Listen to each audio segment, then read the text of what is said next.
Hello అందరికి, నేను ఈరోజు మీకు కొంచెం క్లూ ఇస్తాను. మీరు రెసిపీ ఏంటో గెస్ చేయండి. చాలా మంది ఫేవరెట్ ఉంటుంది, ఎస్పెషల్లీ అమ్మాయిలకి. ప్రతి అమ్మాయి స్కూల్ తర్వాత కానీ కాలేజ్ తర్వాత అయినా కానీ ఏ టైం అయినా తింటావా అంటే రెడీ అని చెప్పే రెసిపీ ఏంటి అనుకుంటున్నారా? అదే అండి మన పానీపూరి. ఈ రోజు నేను మీకు స్ట్రీట్ స్టైల్ పానీపూరి చూపిస్తున్నాను. స్ట్రీట్ స్టైల్ పానీపూరి పక్కా మన బండ్ల మీద దొరికే స్టైల్ అండి. ఫస్ట్ నేను ఈ కప్పుతోని 1 కప్ రవ్వ తీసుకుంటున్నాను, బొంబాయి రవ్వ. అండ్ అదే కప్పుతోటి ఒక పావు కప్పు మైదా పిండి తీసుకుంటున్నా. నేను ఏ కప్పుతో అయితే రవ్వ తీసుకున్నానో అదే కప్పు. ఇప్పుడు మనము దీన్ని మిక్స్ చేసుకుందామండి. ఈ బొంబాయి రవ్వకి ఏంటంటే మనము వాటర్ వేసిన కొద్దీ అది పీల్చేసుకుంటా ఉంటుంది. అందుకని మనం ఆ రవ్వ అనేది మెత్తగా అయ్యేంత వరకు దాన్ని నీట్ చేస్తూనే ఉండాలి. అండ్ వాటరు నెమ్మదిగా యాడ్ చేసుకోవాలి.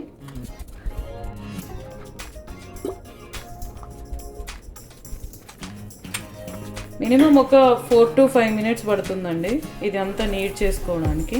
నేను కొంచెం వాటర్ స్ప్రింకిల్ చేసుకొని మళ్ళీ మిక్స్ చేస్తున్నా. ఇప్పుడు మనకు మామూలు షాప్స్లో కూడా మనకు పాపడ్ దొరుకుతున్నాయండి. డైరెక్ట్ మనం ఆయిల్లో కూడా ఫ్రై చేసుకోవచ్చు. బట్ ఎంతైనా మనము ఇంట్లో చేసుకున్న టేస్ట్ వేరే ఉంటుంది కదా. సో ఇది ఒక్కసారి అయితే ట్రై చేసి చూడండి, చాలా బాగా క్రిస్పీగా వస్తాయి పానీపూరీస్.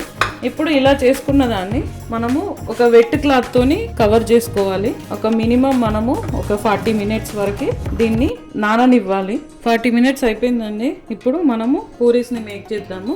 మళ్ళీ ఒకసారి నీట్ చేసేసుకొని చిన్న బాల్ సైజ్ డో తీసుకుందాము. అండ్ చిన్నగా రౌండ్ షేప్ చేసేసుకొని మనము రోల్ చేసుకుందాము. ఇక్కడ నేను ఇది ఒత్తుకుంటున్నానండి. ఇది మరీ మనము బాగా పల్చగా చేసుకోవద్దు, బాగా లావుగా చేసుకోవద్దు. పల్చగా చేసుకుంటే మనకు క్రిస్పీగా వచ్చే ఛాన్సెస్ ఉంటాయి పూరీస్ లాగా బదులు. చూడండి నేను ఇలా చేసుకున్నాను, మరీ పల్చగా కాకుండా మరీ లావుగా కాకుండా. ఇప్పుడు దీన్ని ఏదైనా ఒక క్యాప్ హెల్ప్ తోటి కట్ చేసుకోవాలి రౌండ్గా. చూడండి ఇలా. సో మళ్ళీ రిమైనింగ్ పిండిని మనము ఆరిపోకుండా వెట్ క్లాత్ వేసే ఉంచాలి. ఇలా చేసుకొని కట్ చేసుకొని రిమైనింగ్ పిండితోని మళ్ళీ ఒత్తుకోవాలి. నేను ఇప్పుడు వీటిని ఫ్రై చేస్తున్నా అండి. ఇది చాలా ఎక్కువ రెడ్ కానిచ్చుకోకండి, వెంటనే వాటిని ఫ్లిప్ చేస్తూ ఉండండి. చూడండి ఎంత బాగా వస్తున్నాయో. అండ్ మన బయటి వాటికంటే ఇవి చాలా టేస్ట్ ఉంటాయి, మీరు ట్రై చేసి చూడండి.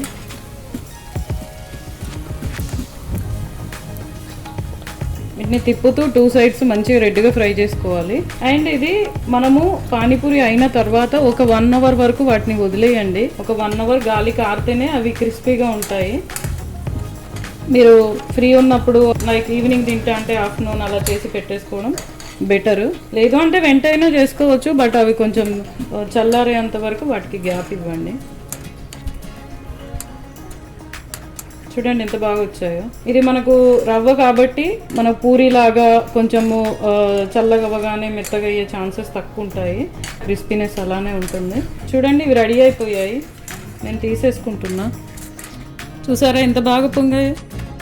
ఇలాగే మన పూరీస్ అన్ని ఫ్రై చేసేసుకోండి. ఇప్పుడు మనము వాటర్ ప్రిపేర్ చేసుకుందామండి, పానీపూరి వాటర్. ఇక్కడ నేను ఒక మిక్సీ జార్ తీసేసుకొని ఇందులో ఒక పిరికెడు పుదీనా, దట్ మీన్స్ ఒక కట్ట, అండ్ ఒక 1/2 కట్ట కొత్తిమీర.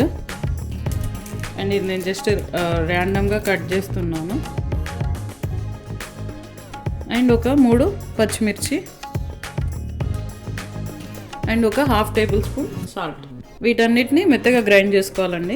మామూలుగా గ్రైండ్ అయితే ఓకే, లేదు అంటే కొంచెం వాటర్ అయినా యాడ్ చేసుకొని గ్రైండ్ చేసుకోవచ్చు. ఇక్కడ నేను ఒక బౌల్లో వాటర్ తీసుకున్నానండి. మీకు ఎంత క్వాంటిటీ వాటర్ కావాలంటే అంత క్వాంటిటీ, దానికి తగినట్టుగా మిర్చి, పుదీనా, కొత్తిమీర అలా యాడ్ చేసుకోవాలి. ఇక్కడ నాకు ఈ బౌల్ సరిపోతుంది. ఇప్పుడు మనము ఈ వాటర్కి మనం గ్రైండ్ చేసి పెట్టుకున్నాం కదా ఆ పేస్ట్ యాడ్ చేసుకోవాలి. మీకు ఇది ఇలా వద్దు మేము తినలేము అంటే మీరు దీన్ని స్ట్రెయిన్ చేసైనా వాడుకోవచ్చు. అండ్ నేను ఇక్కడ 2 tablespoon పానీపూరి మసాలా యాడ్ చేస్తున్నాను. అండ్ ఒక 1/2 tablespoon జీలకర్ర పౌడరు. అండ్ ఈ చింతపండుని నేను ఒక 10 minutes ముందు నానబెట్టేసుకొని దీన్ని స్క్వీజ్ చేసుకున్నానండి. అండ్ కొంచెం చింతపండు వాటర్ని కూడా యాడ్ చేయాలి, టేస్ట్ బాగుంటుంది. నేను ఒక జస్ట్ 1/2 lemon సైజు చింతపండు సోక్ చేసుకున్నానండి. అండ్ మనము సాల్ట్ ఆల్రెడీ పుదీనా వాటిని గ్రైండ్ చేసేటప్పుడే మనం వేసేసుకున్నాము. సో మళ్ళీ ఏం అవసరం లేదు, ఒకసారి టేస్ట్ చూసి కావాలి అంటే వేసేసుకోవచ్చు. అండ్ ఇది మిక్స్ చేసేసుకోవడం అంతే అండి. వాటర్ చాలా ఈజీ. పానీపూరి మసాలా వేసేయచ్చు కదా, మళ్ళీ పుదీనా కొత్తిమీర ఇవన్నీ ఎందుకు అంటే అవన్నీ పేస్ట్ చేసేస్తేనే చాలా టేస్టీగా ఉంటుంది. ఓన్లీ ఆ మసాలాతో అంత టేస్ట్ రాదండి. మనకు బయట బండి స్టైల్ రావాలి అంటే కంపల్సరీ యాడ్ చేసుకోవాలి. అంతే అండి, వాటర్ రెడీ అయిపోయింది.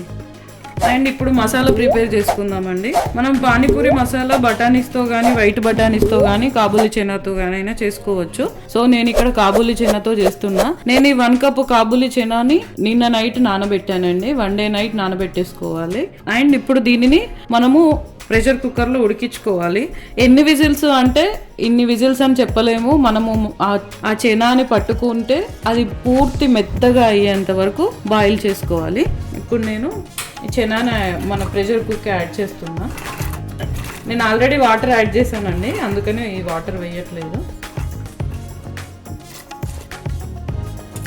అండ్ చెనాతో పాటు నేను ఒక పొటాటో కూడా వేస్తున్నాను. అండ్ ఇందులోనే వేసి మనం ఉడికిచ్చేసుకోవచ్చు. దీనిని మనం చెనా మెత్తగా అయ్యేంత వరకు బాయిల్ చేసుకోవాలి. మన చెనా రెడీ అయిపోయిందండి, చూద్దాము ఎలా ఉందో. సో మనం ఫస్ట్ ఇందులో నుంచే పొటాటోస్ని సపరేట్ చేసేసుకున్నాము.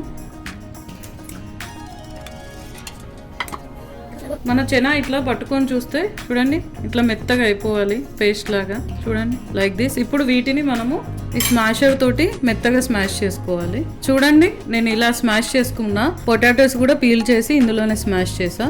ఇక మనము చాట్ ప్రాసెసింగ్ స్టార్ట్ చేద్దాము. ఇక్కడ నేను ప్యాన్ పెట్టేసుకున్నానండి. ఒక 3 టేబుల్ స్పూన్ ఆయిల్ యాడ్ చేస్తున్నా. ఇక్కడ మన ఆయిల్ హీట్ అయిపోయిందండి. నేను ఒక ఆనియన్ ఇలా చిన్నగా కట్ చేసి యాడ్ చేసుకుంటున్నా. ఇది మంచి గోల్డెన్ కలర్ వచ్చేంత వరకు ఈ ఆనియన్ మనం వేపుకోవాలి.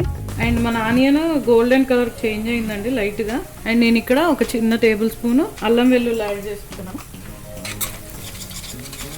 అండ్ ఇందులో మీకు కావాలి అంటే ఒక చిన్న టమాటా కూడా యాడ్ చేసుకోవచ్చు, బట్ నేను ఇక్కడ యాడ్ చేయట్లేదు. సో ఇదంతా ఒకసారి మిక్స్ చేసిన తర్వాత ఒక 1/2 టేబుల్ స్పూన్ పసుపు. అండ్ నేను ఇందులోనే 1 టేబుల్ స్పూన్ కారపొడి అండ్ ఒక 1/2 table spoon salt and 1 table spoon ధనియాల పొడి ఇవన్నీ యాడ్ చేసేసుకొని మంచిగా మిక్స్ చేసుకోవాలండి. ఇలా వేయడం వల్ల మన చెనాకి బిగినింగ్ నుంచే మసాలాస్, కారము, ఉప్పు అన్నీ మంచిగా పట్టుకుంటాయండి. అండ్ ఇలా వేసి 1 నిమిషం పాటు వేపుకోవాలి. అండ్ ఇప్పుడు మనము బాయిల్ చేసి పెట్టుకున్నాం కదా, ఇదంతా యాడ్ చేసేసుకోవాలి. యాడ్ చేసేసుకొని మంచిగా కలిపేసుకొని నెక్స్ట్ మీకు ఎంత కన్సిస్టెన్సీలో ఇది లూజ్ కావాలో దానికి సరిపడా వాటర్ యాడ్ చేసేసుకోవాలి. చాలా మంచిగా కలిపేసుకోవాలండి. మనకు వాటర్ వేసిన తర్వాత కూడా మిక్స్ అవుతుంది, బట్ ఈలోపు కొంచెము ఫ్రై అవుతుంది కాబట్టి మసాలాలన్నీ బాగా పట్టేసుకుంటాయి. ఇక్కడ నేను 1 గ్లాస్ వాటర్ యాడ్ చేసేసుకున్నాను. ఇంకా దీన్ని మనము ఉడికిచ్చేసుకోవడమే. ఒకసారి ఉడకబట్టిన తర్వాత ఒక 2 మినిట్స్ ఉడికిచ్చేసుకొని నెక్స్ట్ కొత్తిమీర అది వేసేసుకొని దింపేసుకోవడమే. మన చైనా బాయిలింగ్ స్టార్ట్ అయిందండి, ఒకసారి చూద్దాము ఎలా ఉందో. మళ్ళీ ఒకసారి కలిపేసుకొని కొత్తిమీర వేసుకుందాం ఇప్పుడు. అండ్ ఒక 2 మినిట్స్ బాయిల్ చేసేసుకుందాము. ఆల్మోస్ట్ రెడీ అండి, చూద్దామండి. చూడండి రెడీ అయిపోయింది. ఇంకా సర్వ్ చేసేసుకుందాం.